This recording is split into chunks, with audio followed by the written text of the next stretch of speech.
So para naman po sa mga nagtatanong kung nawala nila yung E1 or yung personal record forms nila noon, yung mga in-apply nila noon na forms sa SSS, pwede na rin po mag-request ng copy through online gamit yung personal record request na facility ng SSS online. So, una, punta muna tayo sa website ng SSS.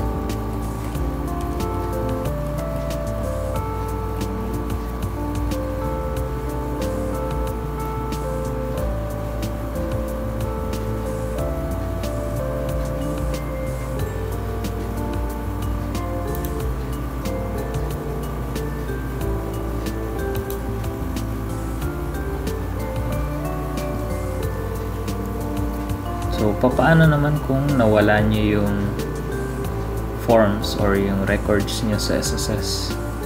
Lalo na yung E1 form or yung personal record form. Gusto nyo humingi ng kopya, pwede na rin pong gawin yun online. So, mag-login muna tayo sa members.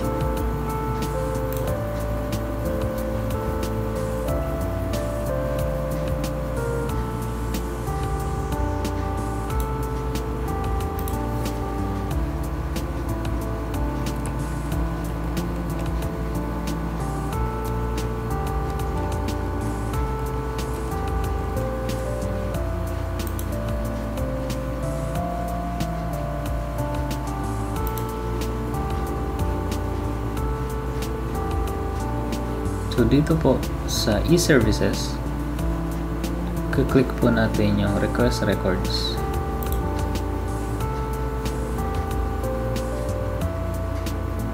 Yan. So, dito pwede po natin i-request yung records natin. For example, yung E1 form or yung personal record form na pinilapan natin nung pinakauna nag-apply tayo ng SSS number. Kung nawala nyo po yun, pwede natin i-request dito sa online yun. Ganun din po sa mga self-employed.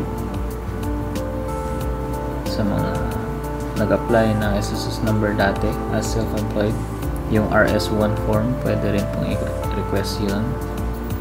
Ganun din po sa mga members data amendment forms para sa mga OFWs at saka non-working spouse. Yung mga forms po na yun, pwede na natin i-request online.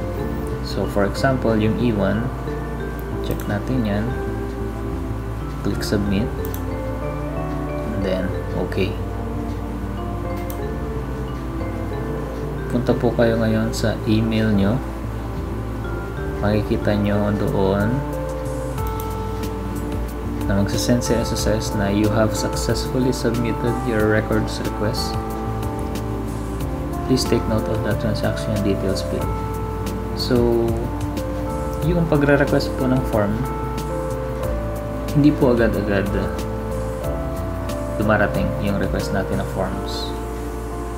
So, usually takes 2 to 3 working days, or yung iba naman inaabot siya ng 1 week, pero darating po yun. Hintayin nyo lang. So, once na dumating yun,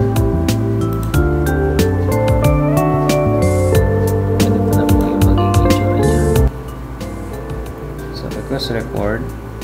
For example, yung sa atin kanina, ang na-request natin is yung E1 form or yung personal record form. Pag-scroll natin sa baba, yan na po siya. Ito na po yung form na pinilapan nyo noon.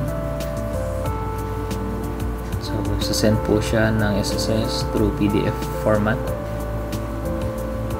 para may kopya na po kayo.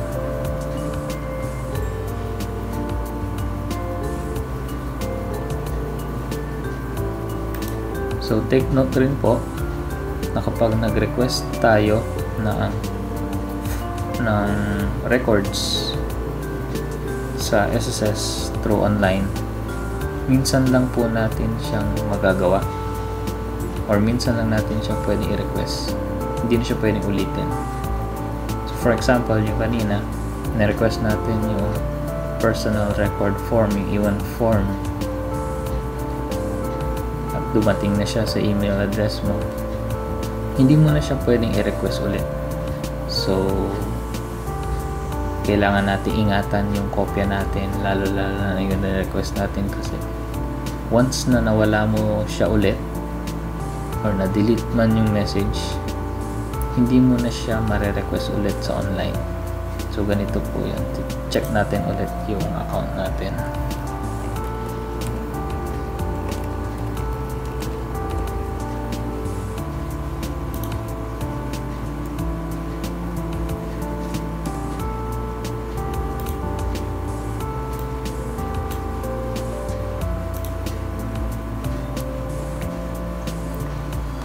Pag pupunta tayo sa e-services at saka sa request records,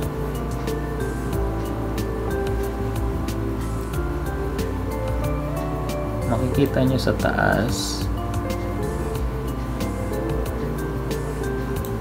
yan, nawala na yung box para doon sa E1 or yung personal record form, kasi na-request na natin siya.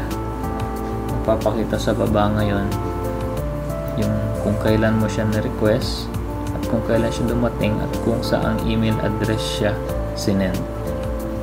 So take note lang po pag nagre-request tayo ng records, ingatan po natin yung copy na yun, dahil hindi nyo na siya pwedeng ulitin pa.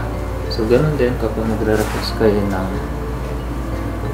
E4 or yung members data amendment form, once na sinubmit nyo yan at nakuha nyo yung copy nyo sa email address nyo, hindi nyo na rin siya pwedeng ma-request ulit. So kailangan nyo po siyang ingatan.